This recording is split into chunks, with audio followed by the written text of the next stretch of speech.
ఏంటి మొగలి పువ్వులతో శివయ్యని పూజిస్తారా?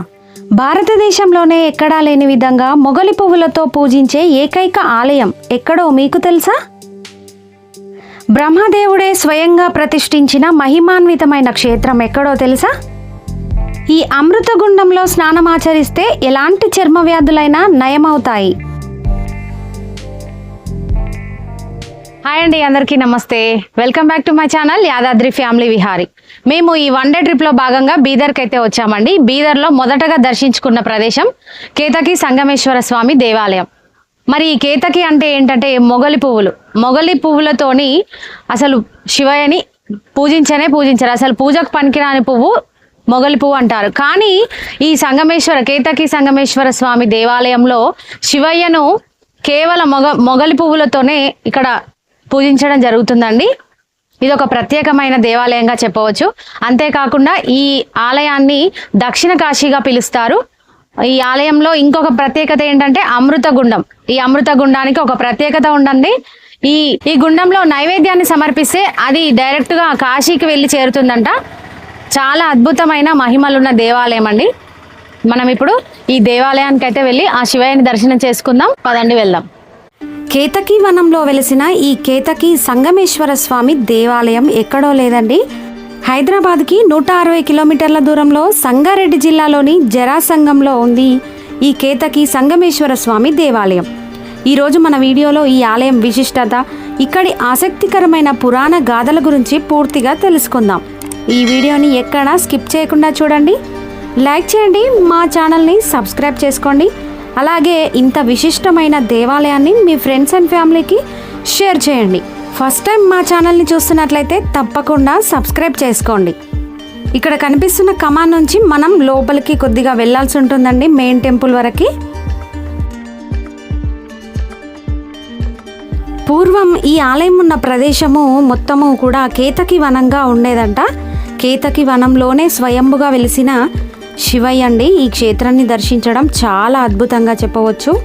మనం మెయిన్ టెంపుల్కి వెళ్తుండగానే శివపార్వతుల దర్శనం ఉంటుందండి. చాలా అద్భుతంగా ఉంటుంది.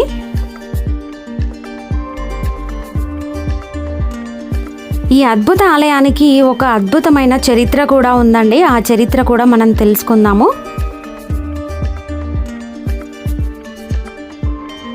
స్థల పురాణం ప్రకారం అనేక ఋషులు, మునులు ఈ జరాసంగంలోని శ్రీ కేతకి సంగమేశ్వర స్వామి దేవస్థాన ప్రాంతంలో అనేక యజ్ఞయాగాదులు నిర్వహించారంట. ఇచ్చట భగవాన్ శ్రీ కేతకి సంగమేశ్వర స్వామి అలాగే పార్వతీదేవి సమేతంగా బ్రహ్మదేవునిచే ప్రతిష్ఠింపబడ్డారు.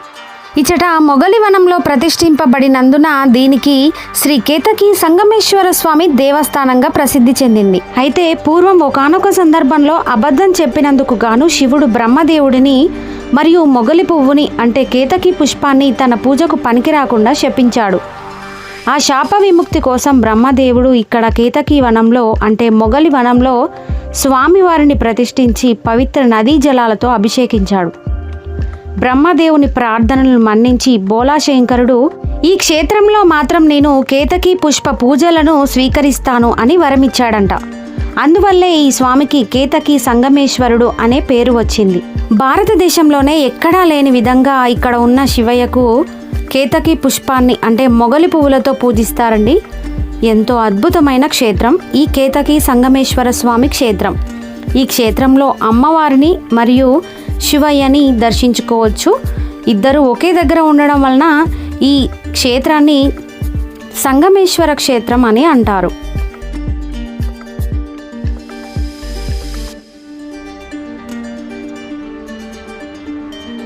మనం ఆలయం లోపలికి వెళ్ళి స్వామివార్లని మరియు అమ్మవారిని దర్శనం చేసుకుందాం. పదండి. దక్షిణ కాశీగా పిలువబడుతుందండి ఈ కేతకి సంగమేశ్వర స్వామి దేవాలయం. కాశీ నుంచి ఒక తీర్థం ఇక్కడ ఉన్న గుండంలో కలుస్తుంది కాబట్టి ఇక్కడ దక్షిణ కాశీగా పిలుస్తూ ఉంటారు. ఇక్కడ శివుడు బాణాలింగాకృతిలో కొలువై ఉండి శివయ్య భక్తుల కోరికలను నెరవేరుస్తూ ఉన్నాడు. అంతేకాకుండా జగన్మాత ఎంతో అద్భుతంగా మనకు దర్శనం ఇస్తుందండి. ఆ అమ్మ జగజ్జనని అమ్మవారి ముందే మనకు శివయ్య దర్శనం ఉంటుంది. చూడండి, గర్భాలయం లోపల పైన కూడా మొత్తము గోల్డ్ కలర్లో చెక్కినట్టు మనకు కనిపిస్తుందండి. మొత్తము కూడా ఇత్తడి తాపడం చేసిన మనకు శిల్పాలు అయితే కనిపిస్తాయి, చాలా అద్భుతంగా ఉంటాయి. ఈ సంగమేశ్వర ఆలయాన్ని దర్శించడం ఒక అదృష్టంగా భావించవచ్చండి. కాశీని దర్శించినంత పుణ్యఫలం ఇక్కడ దర్శనం చేసినంతనే మనకు దక్కుతుందంట.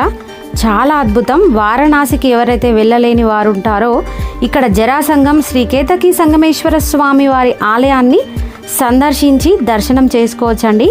చాలా అద్భుతమైన, ఎంతో మహిమలున్న దేవాలయం. మన కోరిన కోరిక నెరవేర్చే ఎంతో విశిష్టమైన అద్భుతమైన దేవాలయం.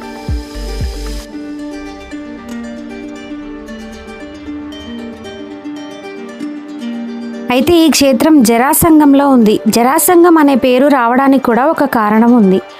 జర అంటే నీటి ఊట. ఇక్కడ భూగర్భం నుండి నిరంతరం నీటి ఊట వస్తూ సంగమ క్షేత్రంగా మారడం వల్ల దీనిని జరాసంగం అనే పేరు వచ్చింది. ఈ ఆలయంలో మరొక అద్భుతం ఇక్కడి కోనేరు. దీనినే అమృతగుండం అని పిలుస్తారు. ఈ అమృతగుండానికి కూడా ఒక ప్రత్యేకమైన చరిత్ర ఉంది.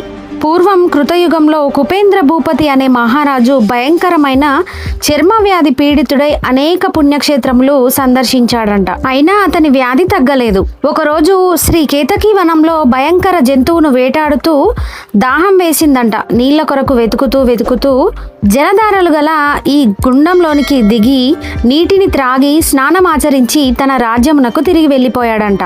రాజుగారి ధర్మపత్ని అయిన చంద్రకళాదేవి తన భర్త యొక్క చర్మ వ్యాధి అదృశ్యమై చాలా ఆరోగ్యంగా ప్రకాశవంతంగా కనబడేసరికి దీనికి గల కారణం ఏంటని ప్రశ్నించింది. ఇప్పుడు రాజు జరిగిన విషయం చెప్పి తన ధర్మపత్నితో సహా తన పరివారాన్నంతా తీసుకెళ్లి ఈ క్షేత్రమును సందర్శించి దర్శనం చేసుకున్నాడంట. మొక్కులు చెల్లించుకొని తదుపరి ఈ స్వామివారి దేవాలయంను మరియు గుండమును నిర్మించారంట. ఈ గుండము 8 జలధారలతో కూడుకొని ఉన్నది. కాశీలో ఉన్న గంగా నది నుండి ఒక నీటి పాయ వచ్చి ఈ గుండంలో కలుస్తుందంట. ఎంతో అద్భుతమైన, ఎంతో మహత్యం ఉన్న నీటి గుండం అండి.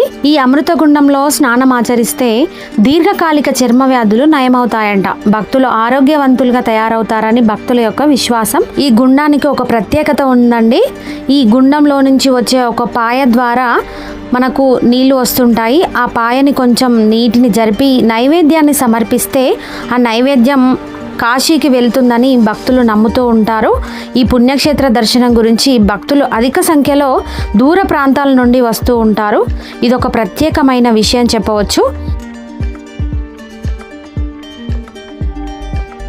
ఇక్కడ చూడండి, మనకు ఒక చిన్న పాయలాగా కనిపిస్తుంది, ఒక రంధ్రం లాగా. ఆ రంధ్రంలో ప్రసాదాన్ని అయితే విడిచిపెడతారు. అది డైరెక్ట్గా కాశీకి వెళ్తుందని భక్తులు నమ్ముతూ ఉంటారండి. ఎంతో అద్భుత మహిమలున్న ఈ దేవాలయం అండి. మీరు తప్పకుండా ఈ బీదర్ వైపు వచ్చినప్పుడు శ్రీ కేతకి సంగమేశ్వర స్వామి వారి ఆలయాన్ని సందర్శించండి. ఆ అమ్మవారిని అలాగే ఆ శివయ్యని దర్శనం చేసుకోండి.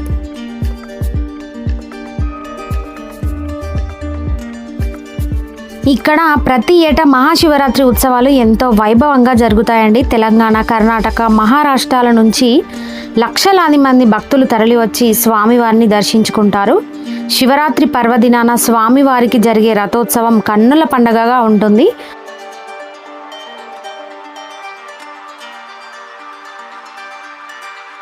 గర్భాలయం చుట్టూ కూడా చిన్న చిన్న ఉపాలయాలు అయితే ఉన్నాయండి. ఆ ఉపాలయాలలో శివలింగాలు దర్శనం చేసుకోవచ్చండి.